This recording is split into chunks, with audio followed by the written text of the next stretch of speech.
Bonjour, bonsoir, bonjour. Aujourd'hui on se retrouve dans une sorte d'interview, de podcast, de tout ce que vous voulez. De Postcat. Bah non, aujourd'hui ça va être encore dans le domaine de la tech, je vous avais dit que je ferais plus de vidéos comme ça. Aujourd'hui nous allons interviewer mon cher ami que vous connaissez tant, l'écrivain, sur son expérience de passer à Android à un iPhone, même deux d'ailleurs, vous allez voir. Tout de suite un jingle.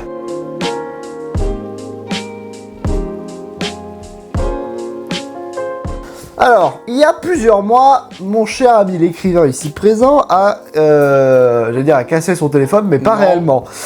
Son téléphone s'est cassé de par lui-même. Tu veux nous raconter ?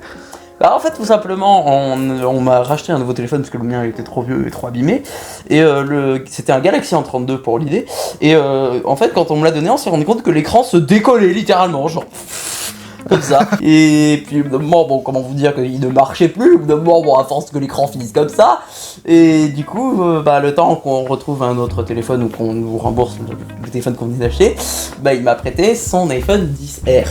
10R, c'est le chiffre romain, vous connaissez ? Voilà, c'est celui-là, donc c'était mon ancien. Les plus vieux s'en rappellent, évidemment. Et donc nous allons commencer par le ressenti d'utilisation de ce téléphone. Pour les gens qui se plaignent souvent qui sont sur Android et qui se disent « Oh, les iPhones c'est complètement différent, ça fonctionne pas pareil », ça fonctionne pas pareil, c'est vrai, mais pour le coup, moi qui m'attendais du coup à ce préjugé du « Oh, c'est chiant, ça va être compliqué », je m'y suis habitué super rapidement, et c'est vrai que ça c'est agréable à savoir. Alors du coup, tiens, allez, on va faire ça. Oui. Qu'est-ce que tu as bien aimé et qu'est-ce que tu as pas aimé sur cet iPhone XR quand tu l'utilisais à l'époque ? Ok, question suivante. Parce qu'en même temps, en fait, je me dis, tu vois, à l'époque, quand j'ai eu ton XR non plus, c'était le tien, enfin, c'était ton ancien tien. Du coup, j'étais pas pleinement dans l'utilisation du truc, parce que non plus, j'avais pas le droit de fouiller, ni vraiment complètement de l'utiliser, parce que c'est pas le mien, quoi.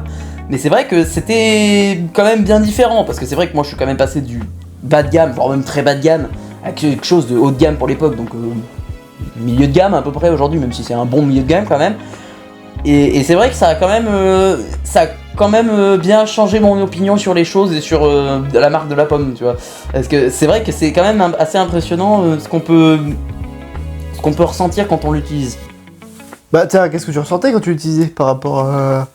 Quelle sensation tu avais ? Bah, en fait, le fait que déjà moi j'avais un A32, donc je vais pas dire que c'était nul, mais ça, au bout de 2 mois déjà tu recommences à ressentir des lags, des choses qui vont pas, des fois tu prends 10 ans à déverrouiller ton téléphone comme ça, parce que ça veut pas et c'est vrai que déjà quand je suis passé direct sur ce téléphone là il y a rien qui buguait, tout marchait bien. En plus ça Face ID alors que bon sur les Samsung Galaxy comment vous dire que la reconnaissance faciale elle marche une fois sur 2 et en plus c'est complètement bidon. En fait même si je pouvais pas pleinement l'utiliser parce que en même temps c'était pas le mien, c'est vrai que c'était quand même une assez agréable expérience et c'est vrai que je suis content de l'avoir eu en main et de l'avoir utilisé pendant un petit bout de temps comme ça, pendant 2 mois en réalité en fait. Et c'est vrai que c'était assez impressionnant, assez agréable à utiliser. Pour la partie logicielle par rapport à One UI. Pour ça, bah c'est vrai que le fonctionnement est complètement différent. Bon après si on regarde sur les nouveaux Samsung Galaxy S des haut de gamme, c'est vrai que quand tu mets les paramètres il y a moins de différence. Mais il y a quelques fonctionnalités qui ressemblent un peu, j'ai l'impression. Ouais, un peu. Ouais. Ben en fait, le fait que la barre, le centre de contrôle à droite, le centre de notification à gauche, ça en fait on s'y habitue rapidement et puis c'est pas si compliqué que ça. Surtout qu'en plus c'est pas un écran extrêmement grand, je veux dire c'est pas les iPhone 16 Pro à 6,9 pouces quoi. Donc, non, Pro Max. Pro Max oui. c'est 6,1 pouces donc en plus c'est très, très facile à utiliser. Et puis... En fait, j'y prenais du plaisir, sincèrement, à l'utiliser et à découvrir comment ça me fonctionnait. Le fait que ce soit fluide. Ouais, que ce soit fluide. Parce que c'est vrai que le A32, je peux pas dire que dès que on l'avait en main, ça avait des problèmes, des choses comme ça, non. Et puis voilà. Mais c'est vrai que c'était du bas de gamme, il faut s'y attendre. Donc d'un mois, je commence déjà à avoir des problèmes, des machins, et Google, tu prends 5 secondes à l'ouvrir. Alors et voilà quoi. Face ID, parle-nous de Face ID. Vas-y, dis-nous un petit peu. Ton expérience, comment c'était ? J'ai juste un mot à dire, incroyable. Face ID, c'est incroyable. Bah, je veux dire, c'était sur l'iPhone XR, donc c'est encore un peu lent par rapport au téléphone que j'ai aujourd'hui, mais déjà, en fait, le fait qu'on n'ait même pas besoin d'attendre, c'est que ça se déverrouille comme ça. Bon, même si là, ça marche pas. Ça marche pas parce que tu t'es pas configuré, mais d'ailleurs on va le faire.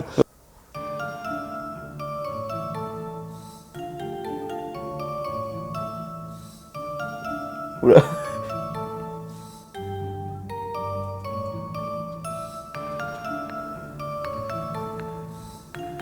Ouais, j'ai pas eu le temps de le faire, mais c'est extrêmement rapide en fait.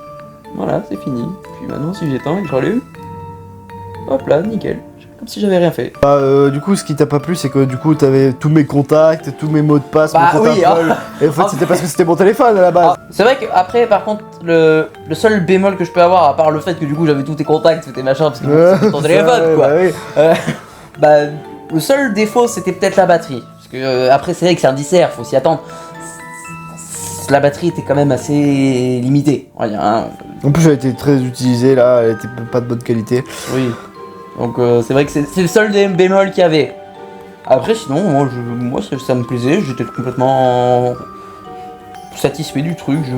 Je m'attendais à être surpris parce que c'était différent, parce que machin, mais non, moi j'ai bien aimé. En vrai, c'était... Ah, ok, tu t'attendais à être surpris négativement, mais t'as été surpris positivement. Oui, voilà, Ok, ouais, j'ai mal ok. formulé ma phrase, Ah, effectivement. Ok, j'ai compris. Non, mais j'ai compris. Entre temps, le 10R c'est terminé, il s'est acheté son premier iPhone. Enfin, t'as dit, non, c'était celui-là, mais c'était pas le sien. L'iPhone 12. L'iPhone 12 Il est ici, regarde. en 128 Go et en bleu. Oui, en bleu et en 128 Go. T'as bien Voilà. retenu, bravo. Tout d'abord, on va faire une comparaison de cet iPhone 12 avec ton A32 de l'époque. À mon avis, il est à des années-lumière devant, mais on va quand même faire la comparaison. Alors, en vrai, de ce que je me rappelle, Ouais. bon, déjà, les bords, bonjour, il y en a moins, clairement. Ah ouais, vraiment, hein. clairement. Je veux dire, le A32, il y a eu carrément une barre en haut noire qui ressemblait à rien. Même lui, il en a moins de bords. et ça, c'est le fait qu'il y ait plus de surface d'écran, c'est agréable. Bon, j'en profite, je vais reparler de batterie. Parce que c'est vrai que c'était un des inconvénients que je disais sur le dissert d'Olivier. D'Oliver. J'ai dit d'Olivier. T'as pas vu? Non. Elle a fait ça, elle a shooté dans le machin pendant que tu parlais. Bon, je reviens sur un des inconvénients que j'avais énoncé tout à l'heure avec le 10R, Ouais. c'était le fait de la batterie. Ouais. Et si je le compare par exemple au A32, ce que je n'ai pas fait pour le 10R, la batterie clairement du 10R par rapport au A32, déjà elle était mieux. Ah Bah, bon? Ah oui, oui, moi je me rappelle clairement, mon A32, si je l'utilisais souvent, je sais pas, pendant une pause de 10 à 12, ou de 10 à 12, Oui, bien sûr. pendant la pause de 10 heures, ou pendant de 12 à 14, j'avais plus de batterie déjà. Genre à 13 heures, j'avais plus de batterie. Ah, Genre ça tenait la moitié de la journée. Ton 10R, j'arrivais jusqu'à 16 heures, tu vois. ouais. Donc ce qui est déjà mieux, alors Ouais. que j'utilisais de la même manière. Mais elle en de surchauffe. Déjà que le 10R avec la batterie qui est très usée, il chauffe plus. Oui. Après c'est vrai que par Le rapport au A32... tu utilisais Google, déjà tu te sentais un peu chauffé. Ah, ah oui, donc finalement c'était vraiment. Ah ouais, Oui. je vois. Alors après, je me dis en même temps, en plus, le dernier que j'ai eu, il avait un problème d'écran, quoi. Ouais. Ouais, ouais. Mais bon, voilà. Et alors, quand je suis passé sur le 12, la batterie... les problèmes de batterie, au revoir. Hein. Je tiens toute la journée, largement. Et donc, la batterie, faut vraiment que je l'utilise à fond, avec des jeux à fond, pendant des heures et des heures, pour que je finisse par la vider. Enfin... La question que tout le monde se pose. Est-ce que tu retournerais sur Android même si c'est pas du bas de gamme? Imagine que sur le dernier S24. Waouh, Est-ce S24 que- t'abuses. Sur l'équivalent de l'année, par Donc, exemple, c'est-à-dire sur le le S21. S20, ou le C'est-à-dire S21, un an de plus que celui-là. un an de plus que celui-là. Enfin, si je te propose le S20 ou le S21, est-ce que tu le prendrais à la place de cet iPhone? Non. C'est-à-dire l'équivalent de ça, mais de chez la concurrence. Non. Pourquoi? Je saurais pas comment expliquer proprement ça, mais il y a une sensation que t'as quand tu tiens ce genre de téléphone, malgré qu'il soit moins cher aujourd'hui, hein, qui est différente que celle que tu trouves même sur des téléphones haut de gamme chez Samsung. Je sais pas si tu vois ce que je veux dire. C'est tout. C'est-à-dire, c'est tout. Bah, c'est juste le design qui t'importe. Non, ah non. Allez, on passe tout de suite à ton expérience par rapport au 10R sur le 12. Est-ce que c'était mieux? Est-ce que t'as vu de grosses différences ou pas tant que ça? Il y en a quelques-unes qui sont quand même marquantes. Ah, bah Bah. vas-y. Bah, premièrement, déjà, le fait qu'il y ait des bords là. Ouais. Le 12 par rapport au 10R. Le 10R et le 11 aussi, c'est des bords arrondis qui font une prise en main qui est assez agréable déjà, hein, je me plains pas de ça. Mais quand on prend les bords plats comme ça et la finition de l'iPhone 12, c'est quand même encore plus agréable que si tu prenais un 10R. Et ça, même en achetant l'iPhone 12 à ce moment-là en août, je m'attendais même pas, tu vois, à avoir ça, malgré que ce soit les bords plats. Je m'attendais pas à cette sensation qu'elle soit encore plus différente que celle du 10R sur les bords arrondis. Un autre, comme deuxième gros changement, c'est l'écran. Ouais. L'écran, on voit qu'il y a quand même une grosse différence au niveau de l'écran entre le 10R qui est le super Liquid Retina. Un écran je sais LCD. plus quoi, voilà, un écran LCD quoi. Et lui qui est en OLED, hein. C'est quand même une grosse différence. Et ça se voit avec l'image. Vraiment, je l'ai dit comme ça quand je l'ai dit à ma mère, en plus à mon frère quand j'ai ouvert, quand je l'ai allumé, j'ai fait wow, l'écran il est différent, il est magnifique. Je l'aurais dit comme ça. Et en fait, mon frère, quand il a regardé, lui qui a un A32 aussi, il me disait c'est vrai que ton écran il est plus joué que le mien. Bah, sans blague. Oui. Ensuite, est-ce que Face ID, techniquement, il était plus rapide? Est-ce que tu as vu la différence ou pour toi, c'était pareil? Bah, dans le sens où il y avait des problèmes de batterie aussi et de lag sur le 10R, bon, micro, qui peuvent arriver, je sais pas, quand on joue ou quand on déroule le truc un peu trop vite ou des choses comme ça. Quand ça chauffe, quoi. Ouais, ou quand ça chauffe, généralement donc. C'est vrai que lui il ne chauffe quasiment jamais. Et puis. Bah, la vu qu'il puissance, chauffe jamais. la puissance dans les jeux, du coup, Oui. on peut parler de ça aussi. Parce que c'est vrai que Face ID, du coup, je te disais, il est beaucoup plus rapide. Enfin, beaucoup plus rapide. Tout est relatif sur le rapide. Parce qu'il était déjà très rapide sur le 10R. Mais quand on le voit encore plus sur on le fait encore plus sur le 12, quoi. Le Face ID, oui. Tu as raison. Je l'ai remarqué direct, il était plus rapide. Et les jeux? Ah, les jeux, par contre. Bah, je me rappelle sur la 32. Tu vois, par exemple, la 32 Roblox. J'avais l'impression de jouer sur un ordi de Windows 7 là.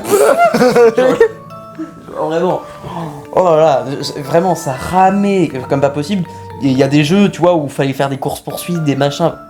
Doors par exemple, c'était injouable. Injouable. Je pouvais pas jouer. En plus, vu que ça laguait, je mourais instant à chaque fois parce que ça buguait. C'était injouable.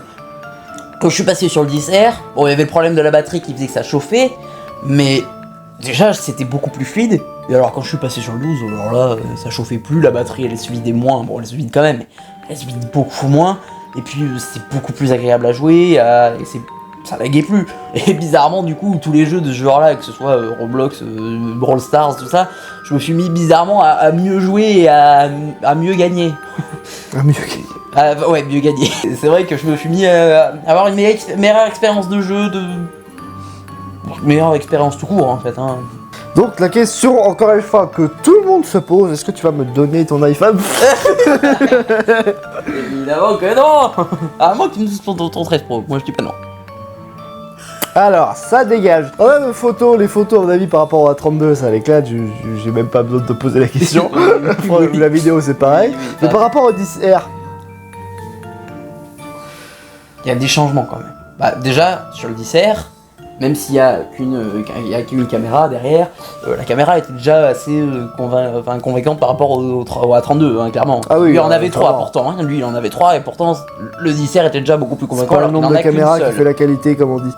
Du coup, je disais, le 10R m'avait déjà impressionné sur la qualité des photos. Et alors, quand je suis passé sur le 12, bah déjà, sur le 10R, t'avais que le zoom, enfin, t'avais l'image normale en x1, et sinon, c'était du zoom numérique. Oui. Déjà, là, il y en a deux. L'ultra grand angle et le grand angle. Alors déjà, l'ultra grand angle, C'est hyper pratique, on est d'accord. c'est ultra pratique. C'est génial. Et la qualité des photos, elle est différente. Et donc différente dans le sens positif. Hein. Ah Elles oui. sont bien mieux. Elles sont pas, je veux dire, c'est pas la différence à 32 10R quoi, mais Ouais. elles sont bien différentes et elles sont de meilleure qualité et ça change tout. Pour finir cette vidéo, peux-tu nous dire un défaut de ton iPhone 12? Ou plusieurs d'ailleurs, qu'est-ce qui t'a gêné d'ailleurs? Non, j'aurais dit non. Ah, il y a zéro. Ah, oui, d'accord, carrément. Et est-ce qu'il y a des trucs qui t'ont choqué, mais choqué pour de vrai? Parce que moi, je sais qu'est-ce qui m'a choqué quand je suis arrivé sur iPhone, mais est-ce que toi, il y a des trucs qui t'ont choqué quand t'es arrivé sur iPhone? Que ce soit sur Bah, le 10R ou attends. sur le 12. Des trucs qui t'ont Dis-moi choqué. ce qui t'aurait choqué. Bah Que non. je réfléchisse. Non mais, juste histoire que je réfléchisse. Moi, les trucs qui m'ont choqué, la qualité des vibrations. Mais vraiment sur Android, les vibrations, C'est pas des vibrations sur Android, je sais pas ce que c'est. Mais les vibrations sont... Quand tu l'utilises, tu dis ça va, mais putain, les vibrations d'iPhone, elles sont tellement plus Oui. détaillées, claires, moins résonnantes et fouillis. Tu vois ce que je veux dire? Ouais. Genre, on voit qu'ils ont vraiment En travaillé vrai, le Taptic Engine. Ouais.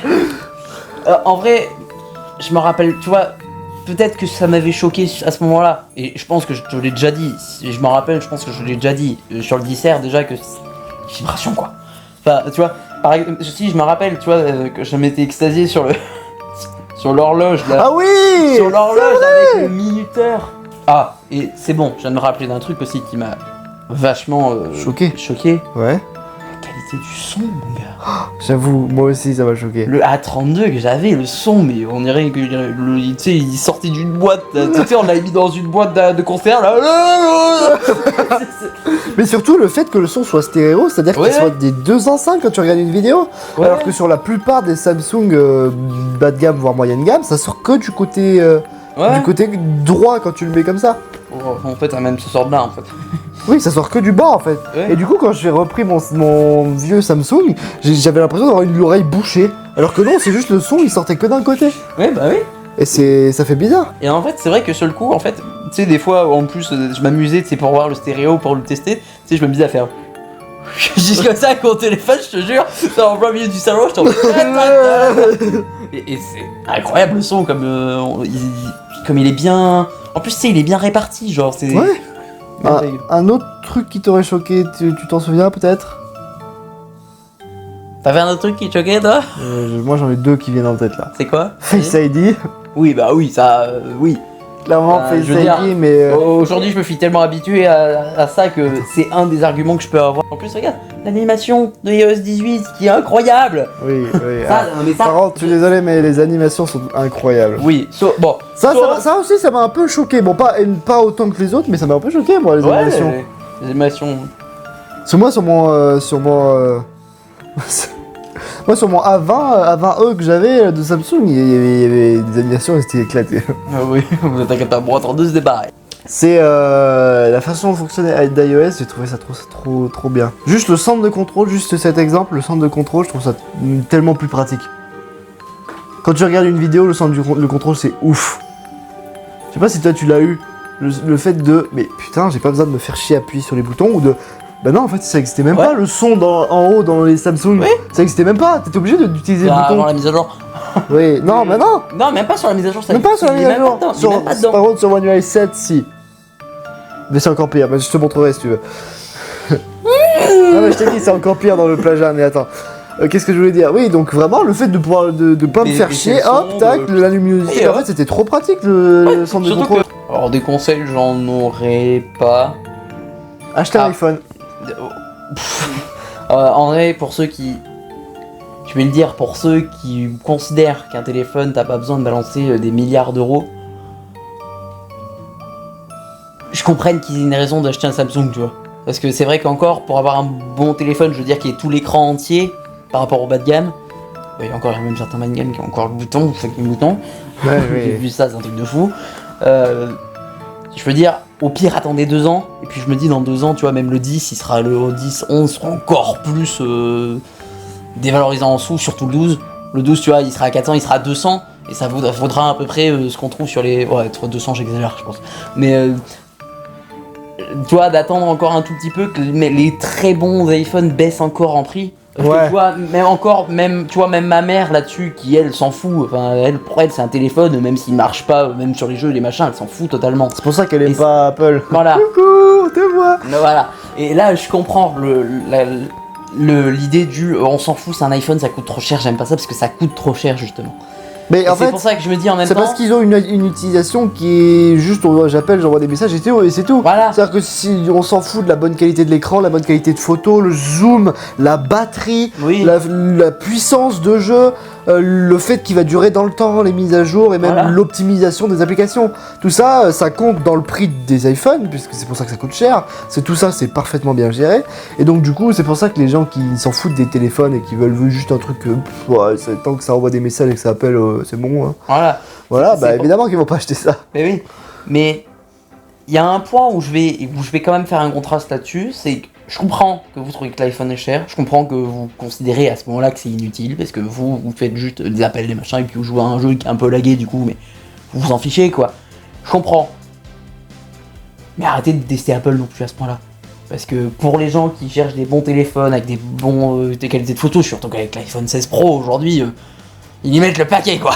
Surtout en vidéo, surtout en vidéo. Et c'est là où on se dit c'est incroyable. Je veux dire pour les professionnels et même pour les gens qui cherchent un téléphone qui marche bien, qui puisse faire beaucoup de choses dessus et qui l'utilisent quand même beaucoup au Et quotidien. qui tiennent super longtemps surtout. Oui, voilà, et surtout, ils ont quand même une raison de l'acheter. Si vous voulez un téléphone qui dure longtemps, vous prenez un iPhone qui est pas trop vieux. Oui, bah comme Vous le mien, un êtes 12. sûr qu'il va... Voilà, Un pour 12. moi, le 12, vous êtes sûr d'avoir un excellent téléphone pour 400 €. Vous avez un excellent téléphone pour votre utilisation. Ah oui. Pour tous les étudiants qui nous regardent, mais allez-y. Hein. Ah ouais. Après, encore Tant plus que vous convaincu, changez la batterie, parce que la batterie s'use forcément, c'est obligé, Oui. c'est un phénomène. n'importe quel téléphone, hein. Oui, voilà.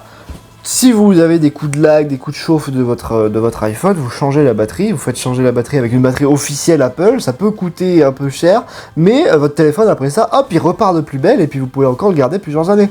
C'est ça la magie de l'iPhone en fait. Bref, merci d'avoir vu cette vidéo, j'espère que ça vous a permis d'avoir un nouvel avis sur un iPhone, si par exemple vous hésitez un petit peu à passer dessus, je sais pas trop, bref. Vous avez vu un gars qui est passé d'Android à un iPhone et il est ravi. Je pense qu'il fera pas il fera pas le pas inverse. Ah oui, clairement. Clairement. Et je vous dis, souriez, la vie est belle. À plus dans le bus. Salut.